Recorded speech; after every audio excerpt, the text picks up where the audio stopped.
વિદ્યાર્થી મિત્રો, આજે આપણે ડાયરેક્ટ ઇનડાયરેક્ટમાં કાળમાં ફેરફાર કેવી રીતના કરવા એના વિશે માહિતી મેળવીશું.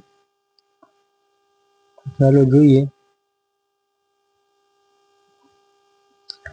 સાદો વર્તમાનકાળ હોય કેમાં ફરશે? સાદા ભૂતકાળમાં.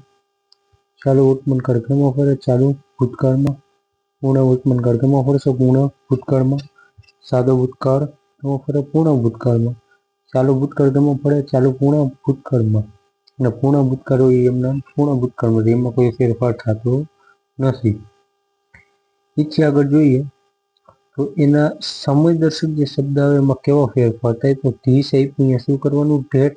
ધીસ આપ્યું, અહીંયા ધોઝ. ટુડે હોય તો ધેટ ડે કરી નાખવાનું. યસ્ટરડે હોય તો ધ પ્રીવિયસ ડે. ટુમોરો હોય તો ધ ફોલોઈંગ ડે. નાવ હોય તો ધેન. અગો હોય તો બિફોર. લાસ્ટ યર હોય તો the previous year. Last day હોય તો ધ પ્રીવિયસ ડે. પછી લાસ્ટ વીક હોય તો ધ પ્રીવિયસ વીક. આ રીતનું કરવાનું. એના પછી આગળ જોઈએ તો ધઝ આપ્યું હોય એનું શું કરી નાખવાનું? સો. ધઝ આપ્યું હોય તો એનું સો. યર આપ્યું હોય તો ધેર. નેક્સ્ટ યર આપ્યું હોય તો the following year. Tonight હોય તો ધેટ નાઇટ. સો ફોર હોય તો ટીલ ધેટ ટાઈમ.